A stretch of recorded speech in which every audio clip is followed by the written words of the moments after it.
Have you ever sat and wondered, what's wrong with me? Why can't I get my shit together?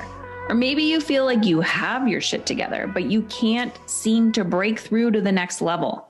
You find yourself cycling around your goals, not fully jumping in, committing, or maybe you're like me and you love a good challenge. So you jump all the way in and then feel the whiplash of your emotions, fear, judgment, shame, overwhelm.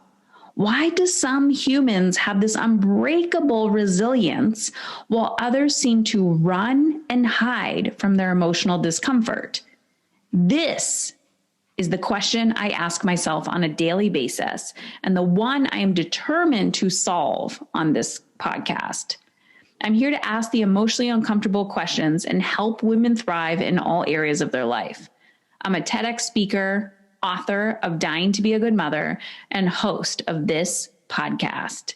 I'm here to help women take radical responsibility for how they want to feel in all areas of their life so they can show their children how good life can feel. I started my career as a social worker, helping adults see and understand their children's behavior. But it wasn't until stage 4 cancer in 2013 that pushed me to take a deeper stand for change, uncovering how cultural expectations sabotage our dreams. I've been featured in Forbes, Entrepreneur, Real Simple, Google, Mind Body Green, and more. And the number one question I get asked over and over again is, Heather, how do you do it all while having energy left over? Simple answer is, I don't. I plan my week in alignment with how I want to feel. And I want to show you exactly how to do this yourself. So head on over to Heather Chauvin, CHAUVIN.com/energy. heatherchauvin.com/energy. I have some freebies over there for you. Videos, PDFs, bonuses, how to stop yelling, how to hold healthy boundaries, and the common reasons why women block their success. Let's dive in to today's episode.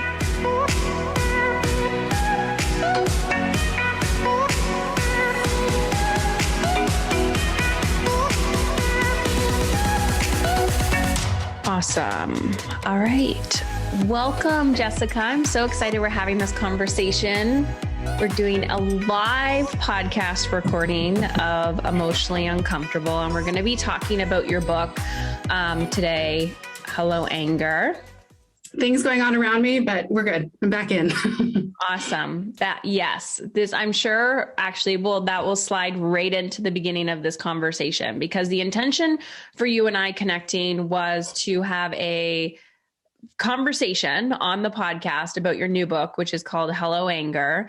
And we're going to get into your background and what this book is about and all of that. And then life happens. And Yesterday there was another mass shooting in Texas. And I sent you a message about, let's talk about it. Because I think it's very correlated with the conversation that we're having anyways. So I'm going to give you the microphone, just do a quick little nuts and bolts of your background, kind of why you're qualified to have this conversation. And we will dive in and I'll ask you more questions. That sounds good.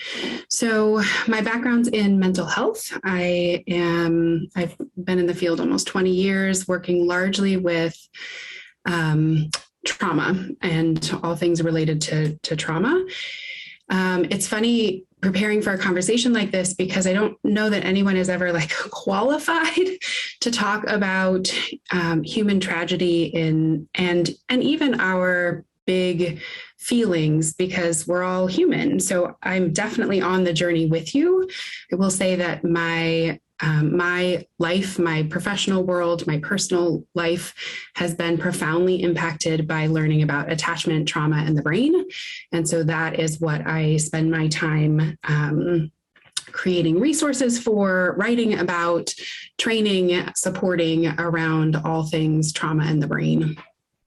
And can you talk a little bit about the series of books that you've created and kind of what the intention and outcome is of that? And then we'll dive a little bit deeper. Sure. So I have two book series currently. The first is the one that I reached out about is Your Magic Backpack. And it's a book for sort of upper elementary and beyond, where we use the metaphor of books and backpacks and the things that weigh us down. And the first book in the series came out during the pandemic, when we know a lot of kids were not able to be at home in safe situations. Whether due to parents' trauma, like there's just layer upon layer, societal stuff going on.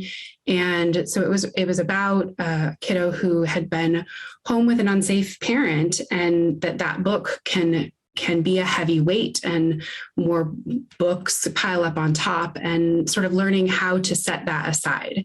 That yes, she had an unsafe parent, but that doesn't have to be part of her basketball practice, and all of those kinds of things. So the second in the series is coming out next week as we record this, and it's called Hello Anger.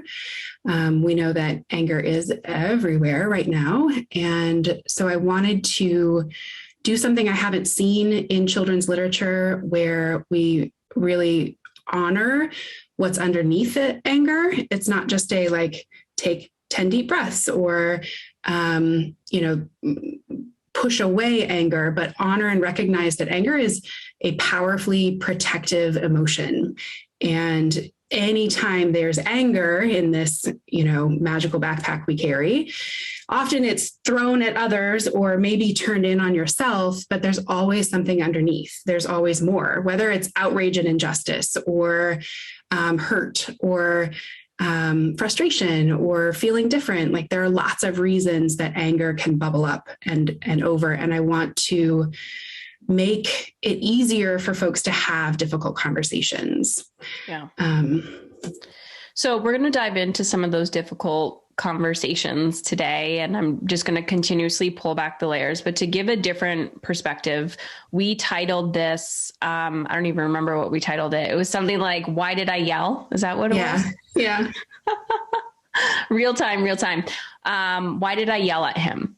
And to get a different perspective, it is very easy to identify others' anger. Yes. It is very easy to identify, like, my child is angry. That person was angry. And I want to talk about like, what is anger? Because I think there's a lot of misconceptions of it, but to the perspective that I come from currently, of like the stand that I take, is I was a very angry mother. Anger was already inside of me as a child and as a teenager. And then when I became an adult and the pressure, that's when it spilled out of me. So it wasn't my children. It wasn't all of those things. There was a whole bunch going on underneath the surface. People didn't make me angry. They triggered the anger that was already inside of me. Society, the energy of the world doesn't make me angry. It's triggering something that's already inside of me, whether it's an anger for justice or whether it's an anger that I want to project and be violent on people. Like there's a lot going on in the brain. Nobody ever talks about brain health, right? We think it's this. And it's like, there's something really going on in the body. So one more thing I want to say is, so I was angry, but my child was mirroring back anger to me. And then it's like, he said, she said, power struggle. And a lot of people are very challenged when it comes to, how do I see and understand my child's behavior, like them as an angry person, or they're expressing anger. They're not an angry person. They're expressing anger. Sure. And I'm meeting them with anger. And then I'm blaming them for their lack of control over their anger when I too have lack of control over anger. So and then we have global concern, right? We're talking about this. Yesterday, there was a mass shooting. What I'm observing and what I observe people do is they either take on all that energy and they get very quiet and heavy heart, right? We're allowed to feel all of that. If you don't feel all of that, that is a concern. But we can process that. We still have to live in the world, and we do have control over certain things, but we don't have a control over a lot of things that are, and I feel, especially mothers, we take on this like mama bear stuff and we push our energy out in ways that is not actually going to create change. Like, I know I don't have control over all the systems, and I'm not going to blame it on one thing or the other, all the systems, because it's a collective of how those things happen. What I do have control over is how I show up in the world and how I parent my children. So that's just how I wanted to preface this conversation. And you can go wherever you want, but maybe starting with like, what is anger? Because I think that's overwhelming for people. This is going to be a great conversation. As you're talking, there's like 14 different parts that I want to pull out from what you're saying. So anger is neither good nor bad. It is an emotion. It's something that all of us experience. And generally, like where it shows up in the brain is part of your system to activate. It's part of that sort of amygdala and brainstem, get ready to fight or run. Or shut down. Like when I am angry, it's, just like what you were talking about, sort of collapsing in on ourselves. What I talk about in the Riley the Brave series as sort of turtle moments, or I might hide myself away, like become a chameleon and not be able to deal, because my brain and body are trying to deal with the overwhelm of life the best way it knows how. It's not, you're not broken. It's not that something's wrong with you. It's just your body and brain kicking into gear in the way that it can. But when we think of anger, I think a lot of times we think of that externalized anger, I'm barking at my kid, they're barking at me back kind of, the prickliness, the aggressiveness, all of those kinds of things. And because we're not always very good at talking about emotions, it can be easy to want to shut it down. And so I think the starting point for all of this is sort of coming to the table and having the difficult conversations. So when I think about anger in particular, we all have ways that we were sort of taught or not taught to deal with anger. So when you mentioned being, feeling like you were angry a lot as a kid or a teenager, what are some of the messages that you feel like you got from that during that time? Are you asking me? I am. That I was bad. There was something wrong with me. And then because I was angry and I learned to socially, I knew that what do you call it? Like the fight or flight. Yeah. I knew that fighting was not good because it would get me in trouble. Yep. I would get in arguments with, my parents was easier because they're closer to me and I felt safer, but teachers, right? Don't argue with the teacher. I learned that very early on. So then I would shut down. Right. And so when I shut down, I don't do any work. It spirals. I don't trust people. So therefore I don't communicate, and I'm just shoving everything in and down. So yeah, I'm bad. I'm broken. There's something wrong with me. Yeah. I've lost trust. And now I feel hopeless. Yeah.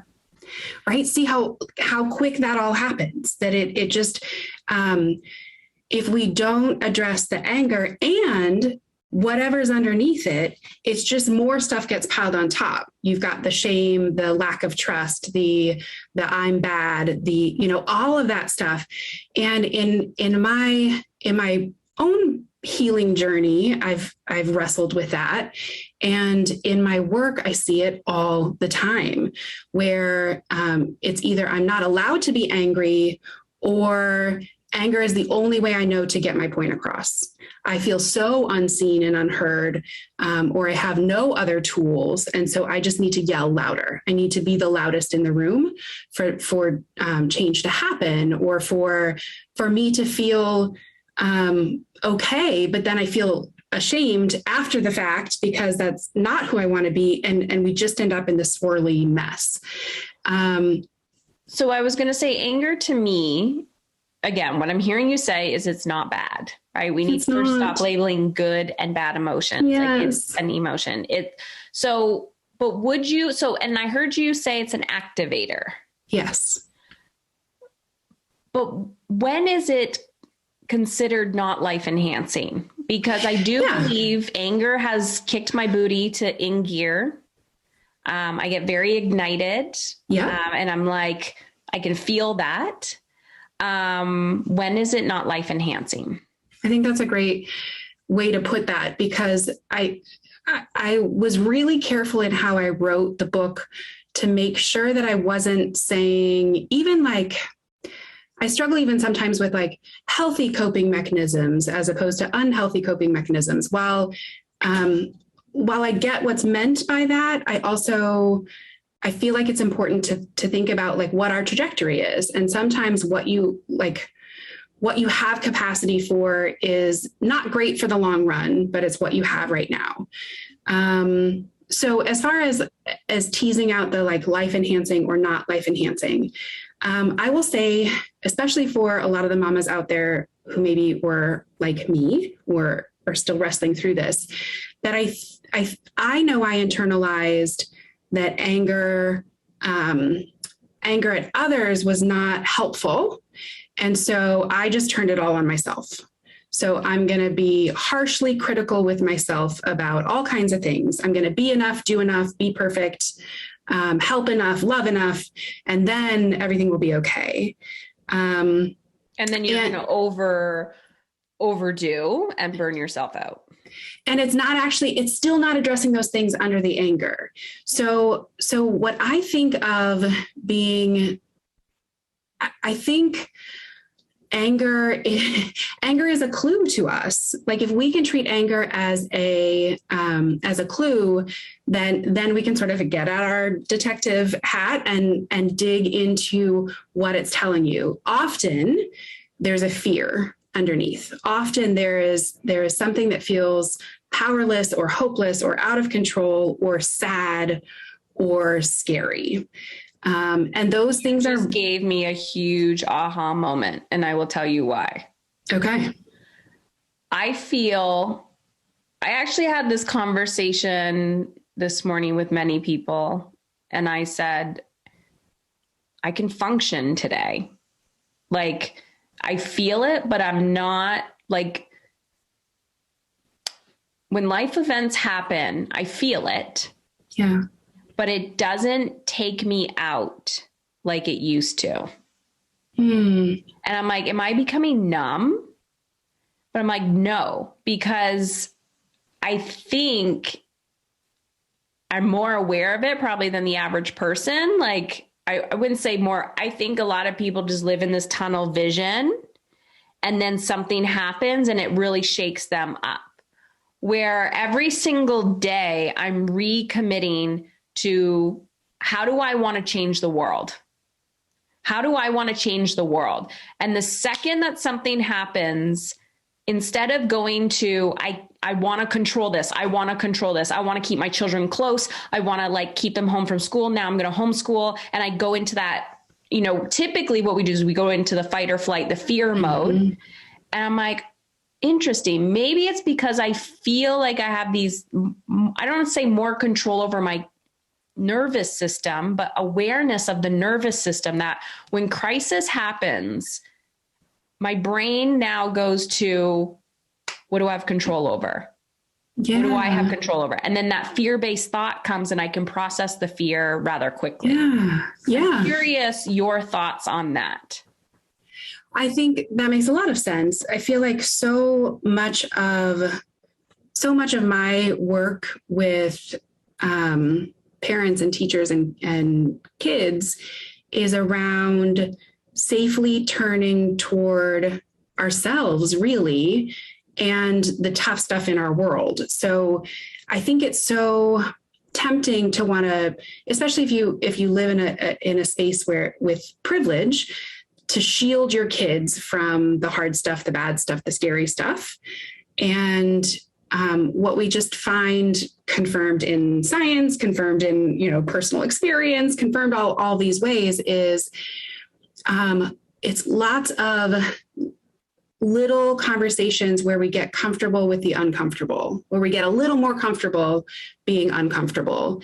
That is powerful. And it lets us be able to feel and deal, to be sad and outraged and angry and feel, powerless, and find our next step and our next step in that. Even if the next step is to, weep and get together with a friend and, or hug your babies close, right? That's okay if that's one of the steps. But I think what you're talking about with that difference of, the frantic, like, I'm just going to do this and this, and I'm going to keep my kids home and I'm going to do this. And, I'll just protect them.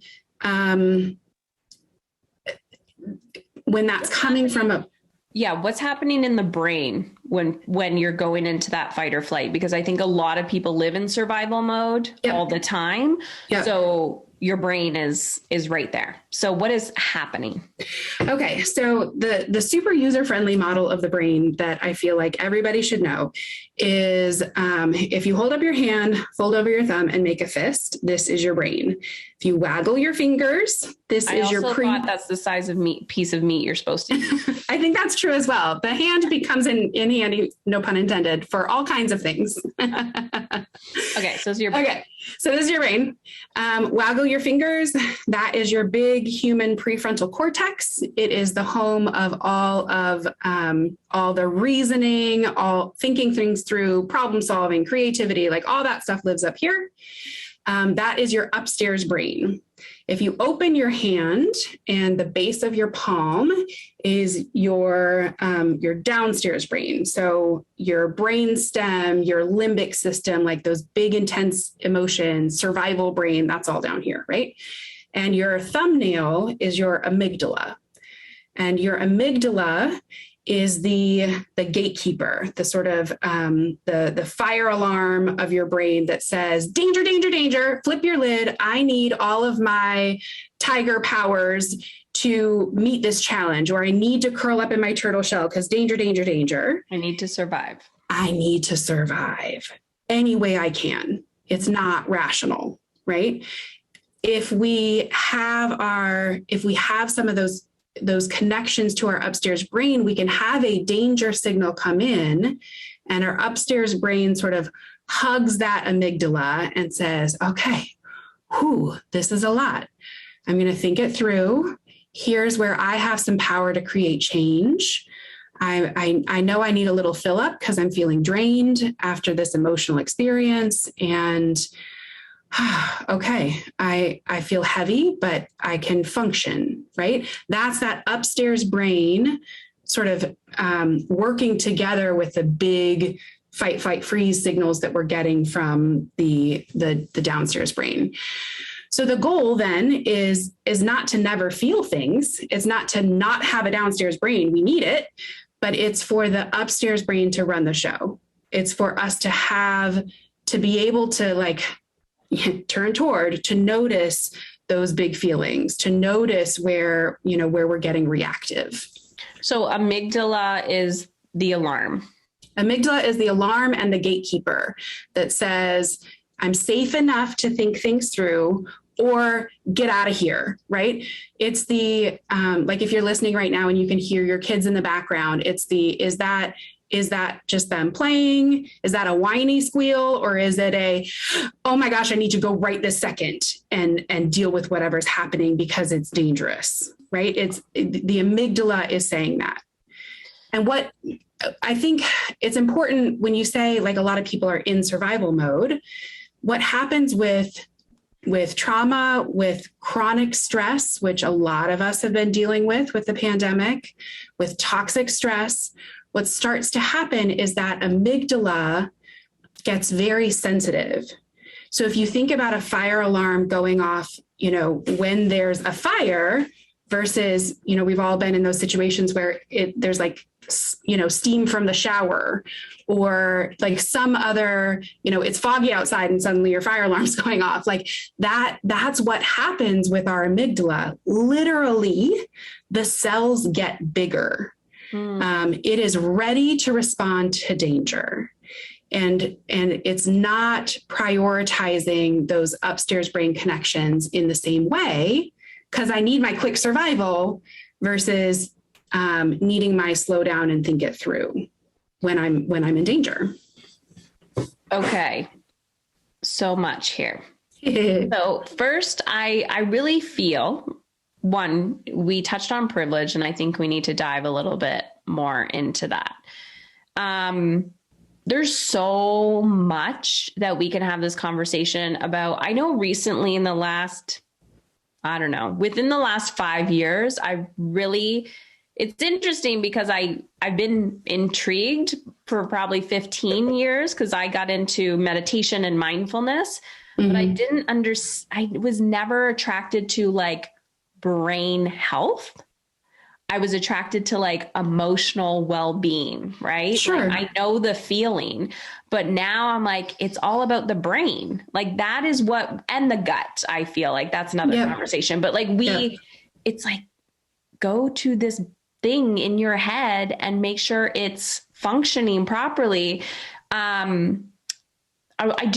Before we end this conversation, I really want to talk about privilege and trauma and, you know, how it is a privilege to say, can I keep my children home versus someone who's like that person that's in it all the time, because I used to work with, you know, front lines as a social worker. And I'm like, this is not their fault. This is not their fault. Like this behavior is not their fault. Like, how did you walk in today? Like I used to say that to people, like, how the fuck did you get out of bed today? Because you were my hero. Like talk about resilience and like being able, like how your brain is actually so designed to keep you safe that like projected anger, like is a coping strategy, but it's not socially acceptable.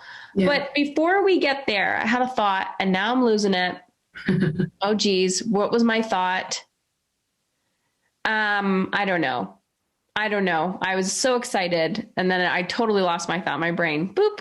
But there was what else I wanted to say is how we culturally have a belief that by working on our anger, like our anger doesn't matter. Our anger does not influence other people. Can you just talk about that a little bit of how like working on yourself, your brain health, your emotional health, literally does have a ripple effect, regardless if it's just for you and your child or like everyone around you, because I don't think people understand that. It's very difficult to go, how is working on myself going to change the world?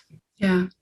Yeah. I think that's important not to like, and I don't think this is what you mean. Like, it's not to make it all individualistic, but I think it's more about how interconnected we all are. So if I'm not,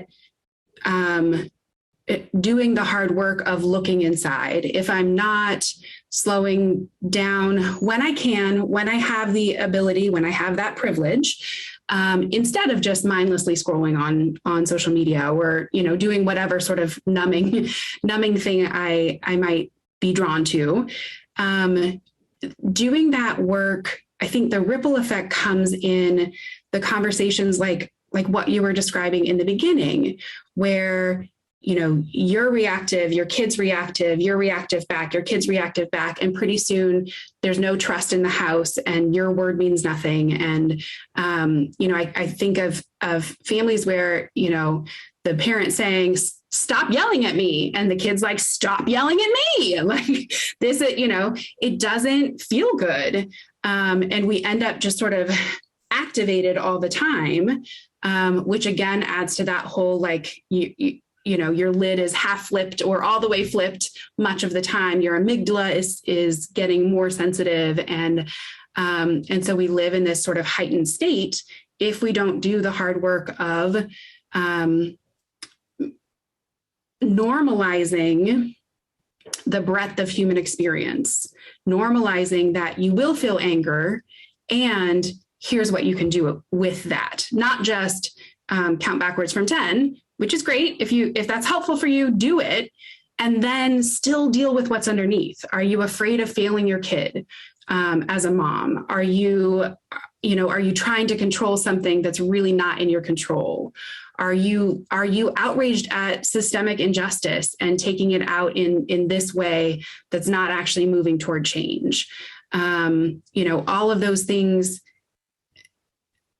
I think we can take the shame and blame out of the situation and start doing the actual work. So what's happening in the brain? So I'm over here. My child is, let's pretend it's me first. So I call it red zone. Yeah. I'm about to lose it. I'm going to scream and yell. Yeah. And my clients say this to me all the time. They're like, oh, it's funny. My child's teacher was like, what's happened? Things have changed, like, for the better, right? Like, their behavior's changing. She's like, I changed. And it's not, I'm like, but it's not that your child's behavior is a reflection of you or your parenting. It's the interconnectedness. Can you tell me on a science level what is happening in the brain when I'm walking on eggshells around a child, or a child is walking on eggshells around me? What is happening in the brain? Yeah. So I'll back it up a little bit more from a brain perspective. So when we're born, we actually don't have connections to that upstairs brain. It's why infants' only way of communicating really is to cry. And they're saying danger, danger, danger, right? And then their safe big critter, their grown-up comes along and helps them find calm again, meets the need and helps find calm. And there are thousands and thousands of those instances of meeting the need and co-regulating, helping through the big emotions. I seriously wanted a clicker when my kids were little, because I was learning all the science of attachment and then living it out with my 3 boys. So what we end up with is brains that are starting to build those connections where something alarming can happen and I can find some calm and work my way through it. If my big critter, if my grown-up is flipping their lid all the time, or sort of living half flipped and not offering me that level of co-regulation that I need as a kid, it's really hard to build those connections to the upstairs brain. And so then we see that play out in different settings, just like you're talking about. Like, if I can be more regulated with my kid at home, I have a better chance of teaching them how to get there, which then in school, when their teacher says, get out your math book, they don't automatically flip into fight or flight. They might be able to say, oh, I didn't do my homework last night. I'm really embarrassed about that. Can I make it up? As opposed to, you're stupid and math's stupid and I don't care anymore, right? Like, those are 2 very different responses that have a lot to do with how safe it has been to have uncomfortable feelings. Yeah, it's interesting how it's a cultural thing and a generational thing. How I can go on Instagram or TikTok now and learn about my brain and emotional intelligence that was not around when I had children 17 years ago. Definitely not around when we were children. And, there is a conversation around that. I think acquiring knowledge and integration is different. Let's talk a little bit about that. So I'm all about doing the work. That's why this podcast is called Emotionally Uncomfortable, because I use the analogy a lot of playing double dutch.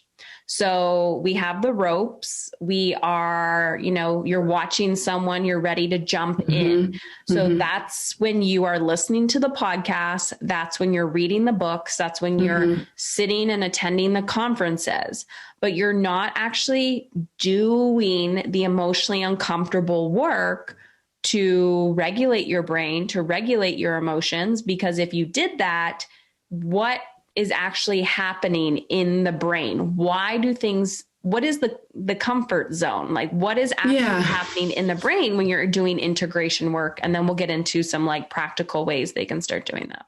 Sure. Our brains like making patterns. They like things that can be autopilot.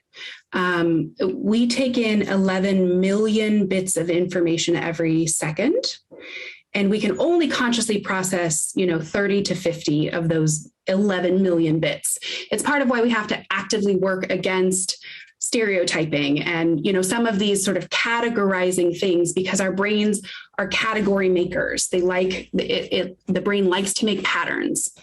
And so when I think about the challenge of going from autopilot, from like status quo, how I've always done it, to what I know, what I wish I were doing, what I think would be better. I think of, you have these ruts in your brain. You have these pathways that literally neurons that fire together wire together. And so you get these automatic pathways rippling through your brain where, your kid makes that face and you automatically flip into like, don't look at me like that, even though that has never been helpful in dealing with it. And you've learned all of these other tools to try to deal with it. Mm-hmm. So to make the shift, it's going to be bumpy. So I think of it a lot like when you start to try these things on, it's gonna feel awkward. And so the temptation is to go back to the comfortable rut, right? I think of like, it's a weird analogy, but in dating relationships, like you go back to that boyfriend who isn't great for you, but it's like a comfy old sweatshirt. And so you keep going back to that thing that is not great for you. Mm-hmm. So we have to sort of prepare ourselves that change is that you're going to have this sort of like bumpy road where you're coming out of that rut and then sort of your tire gets stuck again and you come out of it and you feel awkward until you're making a new pathway, until you have some of those automatic reactions where maybe the first step is just to take a breath, not say a word, just take a breath and pause. And that's all you can do. You don't even have the next words that are coming out of your mouth. Your kid is still being lippy, but you have not yelled back. Maybe that's your first step. And that's all you do for like 3 weeks. And afterwards, you're processing what you could have said or how you could have shown up, or you're talking about it in conversations later or whatever. But making that first shift in your autopilot is a big part of it. And part of why I write children's books is that story has a way of activating our brains to put ourselves in it. And so by sort of reading and rereading these books, you're creating a new path in your brain.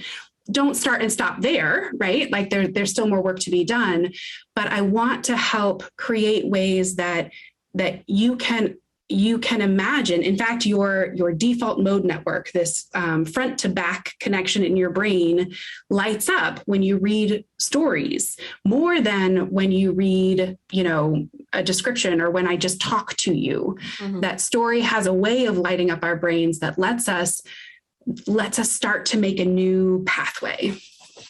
So when you were talking, I was thinking about Atomic Habits. I'm a huge fan of the book Atomic Habits by James Clear. And he talks about the science of creating a habit. And we just went over this inside of our coaching program because everyone that I attract appears to have this all or nothing mentality, as most women do, and men, like how we just we get angry, we get frustrated, we get activated. We're like, fine, I'm going to change this. Right. So today I'm doing nothing. Tomorrow I'm running a marathon. Yeah. And the habit formation through this process, like I'm reflecting on how I did this and how I see people do this. And when we're putting perfection in there, which is the armor, right? Mm-hmm. So a habit, like you said, like making a decision to say, okay, I don't actually know how I'm going to solve this problem or change the behavior. All I know is the habit that I'm going to develop is to, when I want to yell, I'm just going to be like, and just hold it in and walk away if I have to. Yeah. And that's a habit. That is a habit. And what I'm hearing you say is, when you do that over and over and over and over again, you are now creating a new pathway in your brain and the neurons are reconnecting. So then you're like, okay, yeah, it's cool for me now to stop and to just be like, I'm not going to say anything.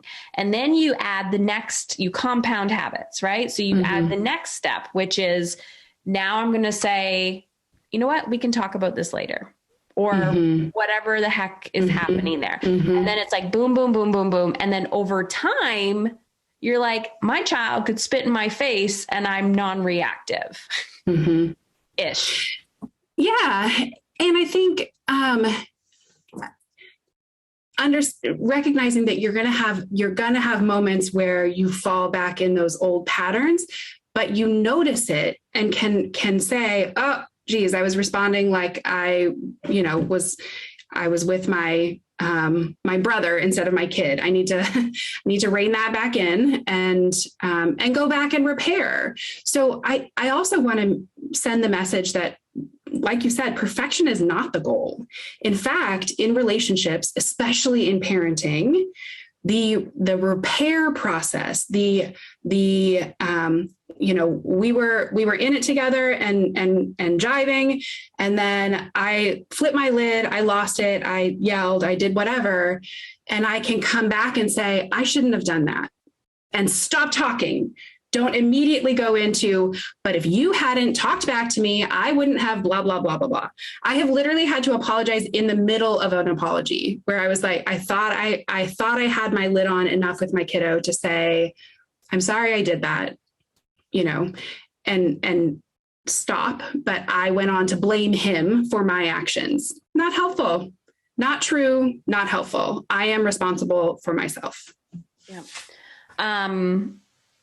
Yes. And so when I started this journey, and I know you have 3 boys, I have 3 boys. When I started this journey, my motivator was to not stop yelling. I was still blaming my children. I was like, you are literally the reason why. And when I scroll on the internet, everyone tells me I am correct. Like why I yell, like stereotypes, right? Sure. So I'm just going to drink more coffee and yell more because now my nervous system is completely fried. And my motivator was that I never wanted my children to feel the way that I felt. So they brought me back home to myself to realize, I need to do this work. Now, raising a teenager, I can see how all of this work is really supported a relationship, which I would consider to be the most challenging time, because I cannot necessarily empathize in the exact moment, but I know that his brain is doing crazy things. And I just cannot understand or even put myself back in that situation of what's going on there.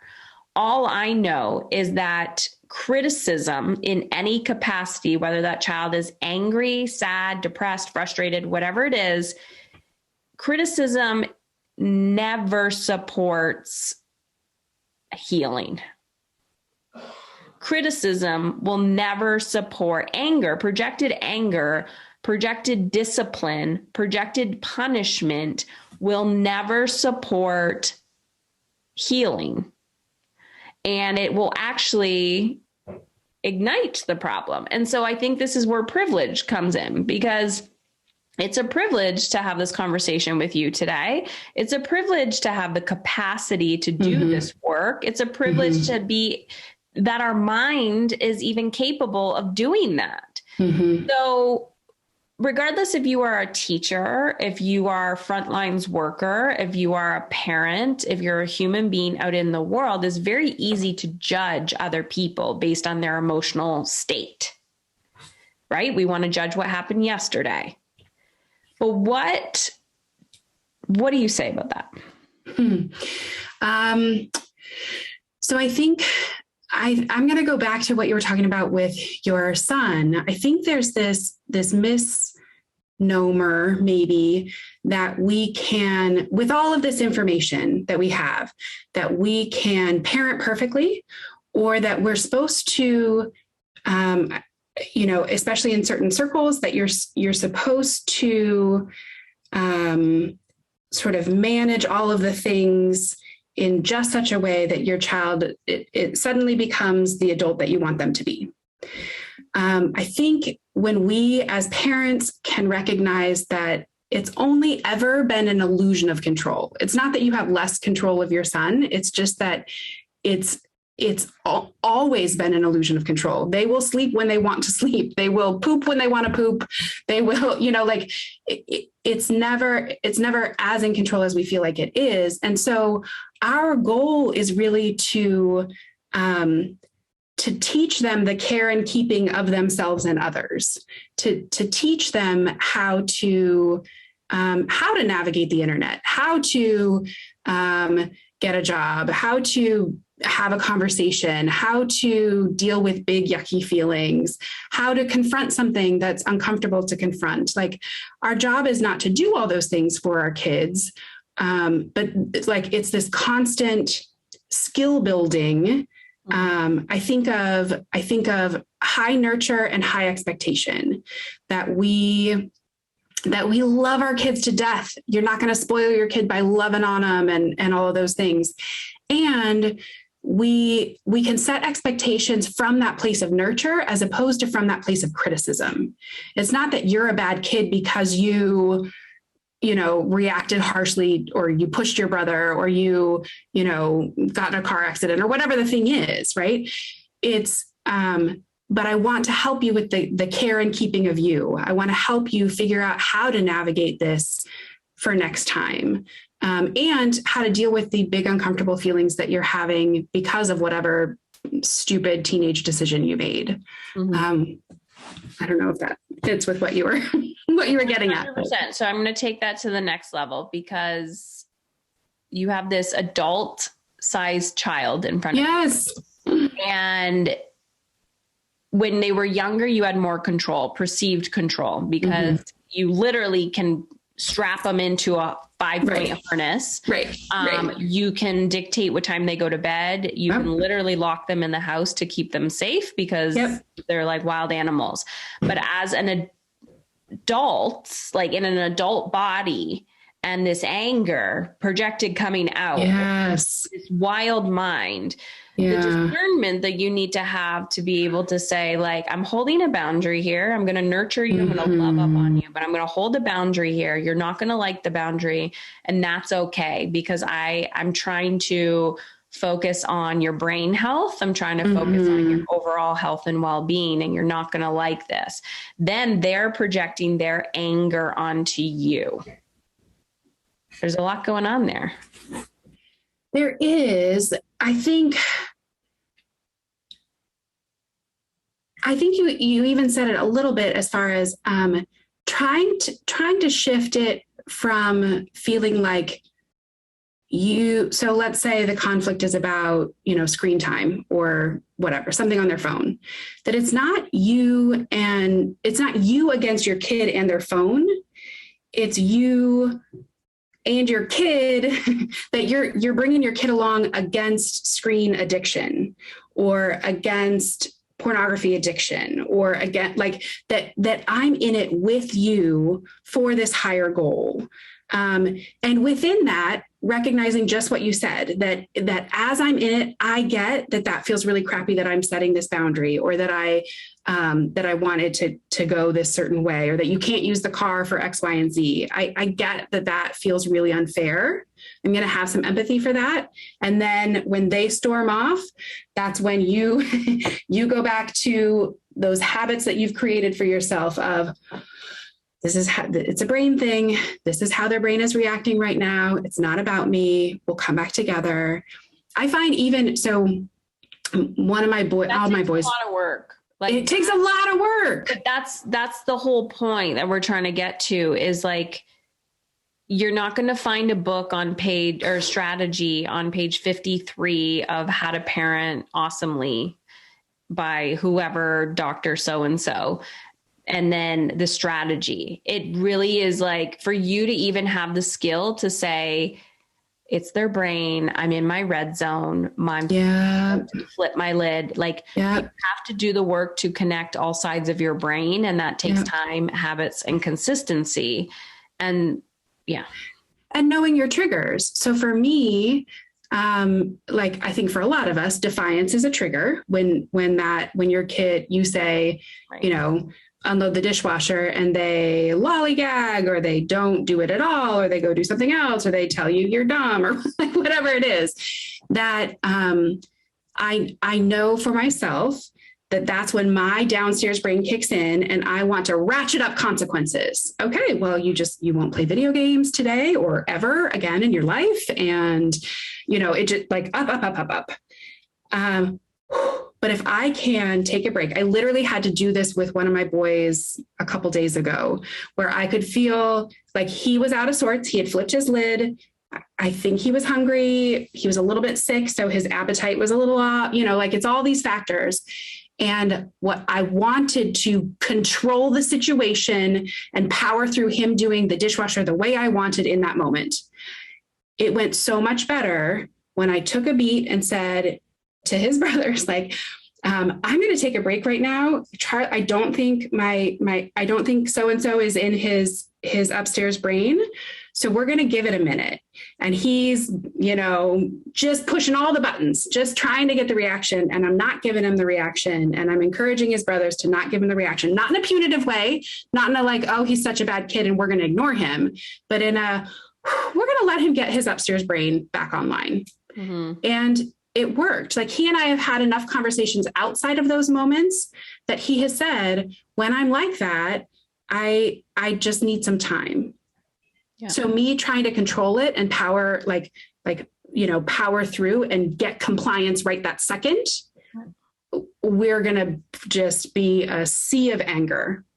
Yeah, because when you're trying to get compliance in the second, what you're doing is actually abandoning their basic human need, which is to be seen, heard, and understood.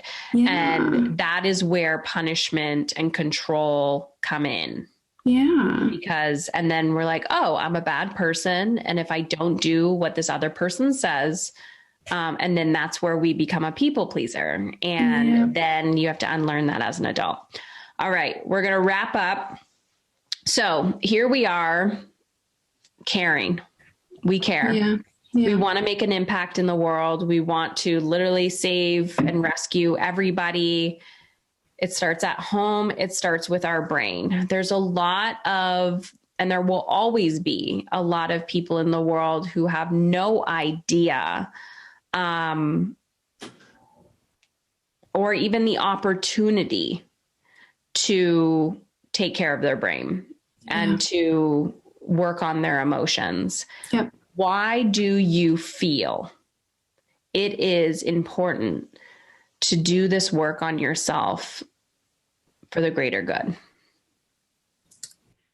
I think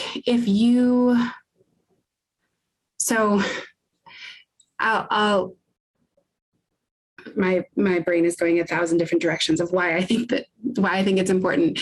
We want to leave things better for our kids than we had them. I think it's part of where I have a lot of compassion for the mistakes for our parents' generation doing the best they knew how, and their parents' generation doing the best they knew how, right?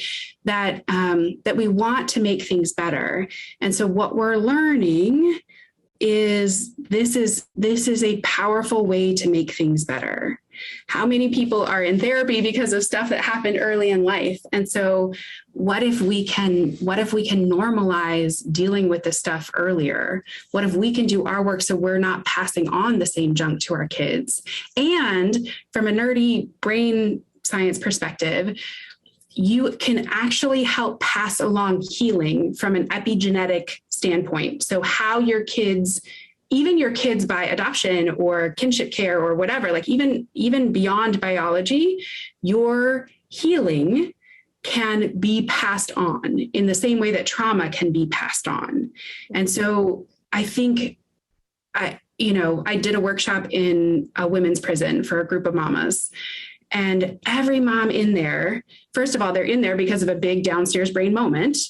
And second of all, they all want better for their kids, right? So wherever we can find the opportunity, wherever we can find that a little bit of upstairs brain strength, maybe it's in community. Often it's in community. Healing happens so much better in connection with others. I just think that's the hope for the future.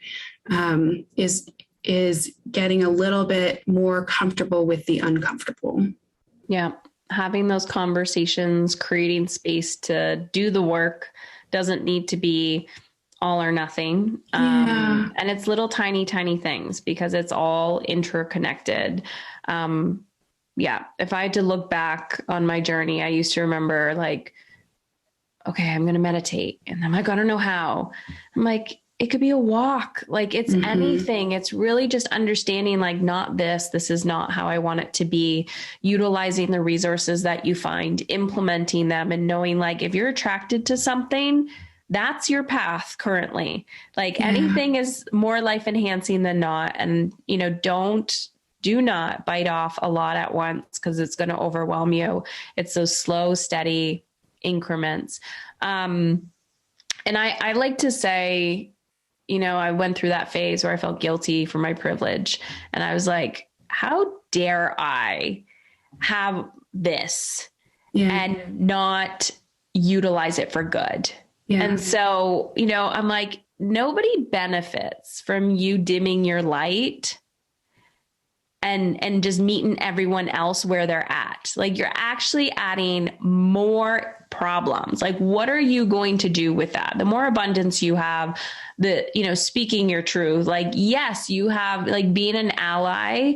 Oh my goodness. I cannot tell you how many times in my career I've had to, like when I was in social work, just all the shit going on. And I would just like stand up in there and be like, no. And they're like, look at this family, look at this child, and I was like, no, like, why don't you understand what's actually going on? Do I need to teach you like trauma 101? Like, hello people. And so really just using your voice, and it doesn't have to be, you don't have to start a podcast. You don't have to write a book.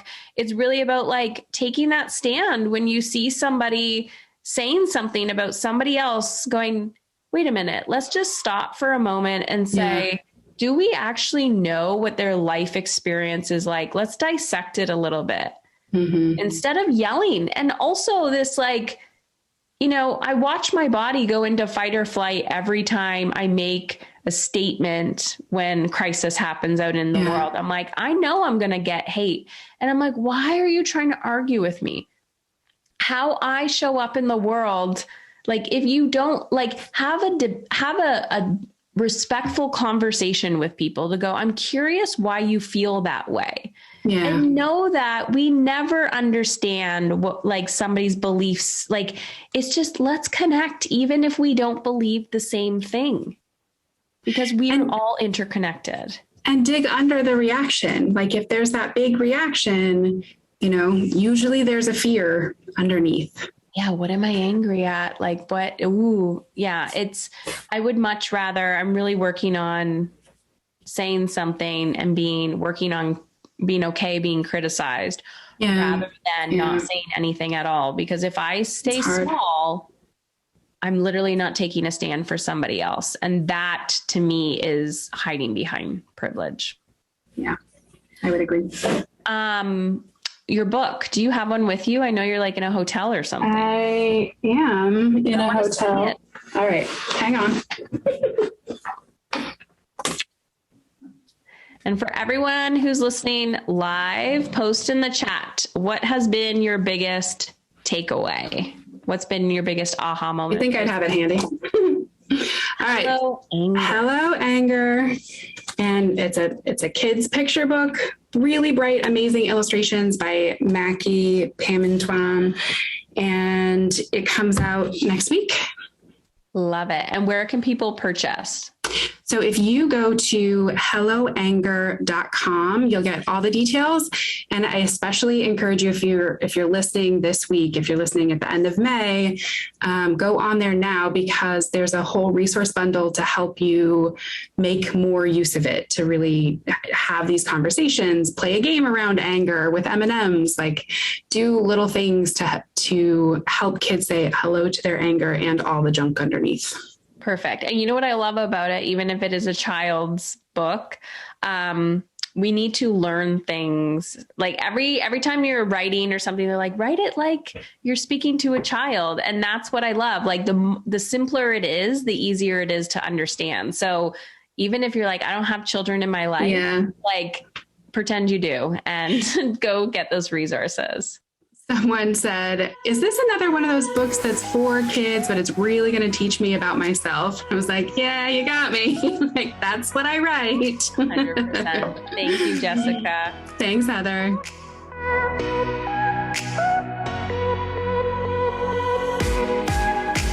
There it is. You just listened to the Emotionally Uncomfortable podcast. If you want to take this conversation to the next level, head on over to our private Facebook group community, heatherchauvin.com/Facebook. My last name is spelled CHAUVIN. That's heatherchauvin.com/Facebook. Also, if you are a huge fan of this show, please rate and review it on iTunes. Every review helps another woman like you take back control of how she wants to feel and become emotionally uncomfortable. I truly believe the better we feel, the more alive we become. This is how we are going to change the world. And if you've been watching me for a while, if you've been on the fence and you're curious, how can Heather help me? Head on over to heatherchauvin.com/work with me to check out my mastery and mastery business coaching programs. That's heatherchauvin.com/work with me.